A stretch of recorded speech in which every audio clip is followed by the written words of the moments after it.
Hey everybody, Ryan FMG here. At the last video, we talked about the Teppen headline of the Dark Agenda and how Ada is going to be the new hero. And we talked about her hero arts and I kind of ranked them of how good I think they are. Today, we are talking about Strider and his hero arts. Just kidding, he doesn't get any hero arts because Strider's not the new hero, Ada is. But he did get a new legendary. And on the Teppen headline, they spoiled, or not spoiled, yeah, I guess previewed. That's the word I want to use. They previewed 4 legendary units, one of each color. Strider is the red one. So I want to take a look at that and talk about my initial impressions. They did preview a couple other cards, but I'm not sure if I'm going to make a video because when everything is out, I'll be doing, color by color set review. But I really want to talk about the legendaries because sometimes it's good to look at the legendaries because they can be the most powerful thing and also maybe show some synergies and kind of put a spotlight on what we might see in the future of the set. First up is A-Class Strider. This is 5 MP, 2/7 legendary with so sick art. Seeing the art of this just makes me want him to be a hero more and more because for those of you who don't know, I really like Strider. He is super cool and I just love the world of Strider because it's the cyberpunk futuristic stuff. So I want a Teppen set with all that. But you know what? For now, I'll take Ada because she does look really cool and I will take this legendary card. But anyways, 5 MP for 2/7 with Rush. Okay, attacking, randomly explore for 1. Either option A, B, or C. The big thing is, well, what is option A, B, and C? How good are those? Because right off the bat, 5 MP for a 2/7 with Rush is good. 7 HP is a lot, so this will stick around for quite a bit. 2 attack is not that much, but it has Rush, right? What's really nice with Rush and attacking trigger is you play this and you get 1 trigger right away. So really it is almost like 1 play to explore for this, then every time it attacks, explore for more and more. But let's look at what option A, B, and C is. Option A, spoiler, they are all 1 MP, which is very cheap and very, very good. Option A is give 1 friendly unit shield. Deal 3 damage to 1 random enemy unit. This is a pretty good card. For 1 MP, you give a friendly unit shield. You get to pick which one. Well, I want to put it on Strider to have him explore for more things. And then you deal 3 damage to 1 random enemy unit. I will take this card. This card is very, very good. Option B is, yet again, 1 MP. Give 1 friendly unit agility. Put it on Strider and get more explore for 10 seconds. Okay, it is only 10 seconds, which is a normal attack gauge, but if you have agility, your attack gauge is 5, so this is kind of for 2 attacks. And it says deal 3 damage to 1 random enemy unit. Yet again, I really like option B. Option C is 1 MP, give 1 friendly unit flight, effective for 1 attack, so, 10 seconds, and deal 3 damage to 1 random enemy unit. I like Strider because option A, B, and C are all pretty good. Yes, some are better than others, but they are all doing something to protect or make one of your units a heavy hitter, as well as they all fit really, really good with A-Class Strider to keep him around to explore for more because every single option is dealing 3 damage to an enemy unit. And that is so good. I really, really like this card. I think this card is pretty darn powerful. And I'm really excited because that means I'm going to be playing with this card a lot because of flavor reasons. And I just love the art on this. And not to mention, just look at this art. I want more Strider art. Let's go. Up next, we have the green legendary is Golden Tempest Rajan. 7 MP for a 2/8. Those stats I'm not the biggest fan of because 7 MP is a lot. 2/8, 2 attack is not that great for 7 MP. 8 HP is a lot, but man, 7 MP is a lot. So you have to be doing a lot, dude. It has combo. Okay, combo's nice. It says when HP becomes 4 or less, turns into Raging Golden Lion Rajan. Okay, so what does it turn into? Well, here it is. It's 9 MP. Well, it's a 310. Heavy Pierce and combo. Overall, I like this card because you are basically spending 7 MP to get a 2/8 with combo, which is fine. So it can do a little trade, punch a little bit to the hero or to other units or get eaten by a removal spell, but whatever. If it's not a straight up removal spell, if it's damage dealing effects, it's like against red or just against other units, as soon as it gets very weak, so 50% or lower HP, it gets very powerful again of a 310 which yet again, not tons of attack, but 10 HP is a lot, and it has Heavy Pierce, which Heavy Pierce is very, very good, and then it still gets combo.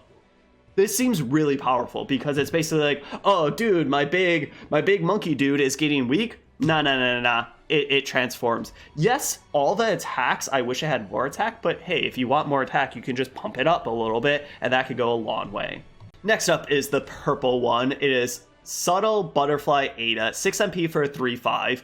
Okay, what are you going to be doing? Those stats for 6 MP, not the most impressive. 3-5 will stick around, but I want a lot. And man, there is a novel here. So let's just get right into it. The effects. When placed on the field, randomly lock one of your empty board slots for 10 seconds and give all enemy units -1 attack, effective for 1 attack. Okay, that's cool. Whenever one of your board slots is inflicted with lock, you get MP +1. Okay, so this kind of sort of, because as soon as you play it, it locks one of your empty board slots, you'll get 1 MP, so this is kind of sort of like a 5 MP unit. Okay, tell me more. Then Death, return this card to your EX pocket, then place one random purple unit with an MP cost of 3 or less from your hand or EX pocket onto the field. Triggers that unit's 1 played ability. Okay, so that's pretty cool. This is doing a lot of things. First off, let's go back to the MP ramp. So this kind of makes this unit into a 5 MP unit. Also, if you play any other lock things, you get MP ramp, and that's cool. That makes lock effects a lot better because it is whenever one of your board slots is inflicted with lock, so it is not your opponent's. So that does make it kind of weak. I got really excited because I was like, man, all the lock cards are going to become so good. Some are getting better, mainly just the ones that you lock yourself. So overall, that could be cool. You could cheat out some free MP and stuff like that, which can go a long way, especially in purple where you don't have all the green MP ramp units and stuff like that. Then the whole Death of return this into the EX pocket and all that. Obviously, you want to be playing this in a deck that has a lot of units, maybe like a 3.5 Shadow Blade list, or 3 Morgan or something like that, or just, well, a slow deck perhaps, or there's a lot of purple centric unit lists. However, this could maybe work very well with her hero art that cares about, you bounce something to your EX pocket, then you play something to your EX pocket, because this is going to your EX pocket.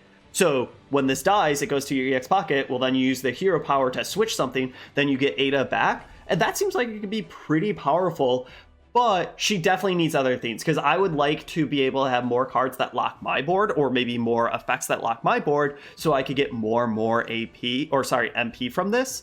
And then just more switcheroo action going back and forth. So like some of her hero arts, this is one that I want to see the rest of the library of cards to see if there's more, because this is kind of a build around that looks like it could be pretty powerful. Dictator M. Bison, 7 MP for 3-9. 7 MP is kind of a little expensive for just a 3-9, but you know what? If it has a big effect, then 7 MP for 3-9 is completely great. Then what is the effect? It says, while on the field, give your hero immune to life sacrifice effects.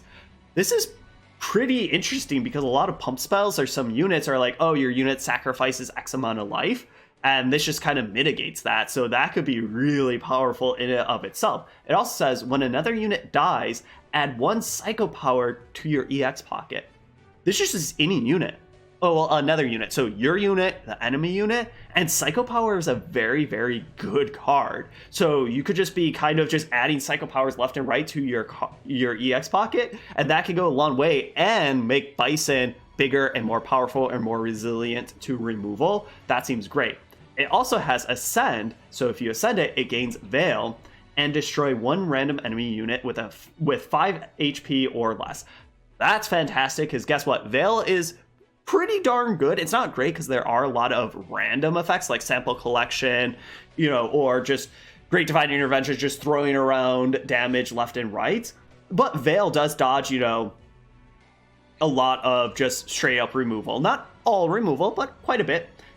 And the destroy 1 random enemy unit with 5 HP or less, that's awesome. It's not 5 MP or less, it's 5 HP or less. So sometimes you might get an 8 MP costing card, but sometimes you might just get a 3 MP costing card. That is very powerful. Overall, Bison is doing so many different things.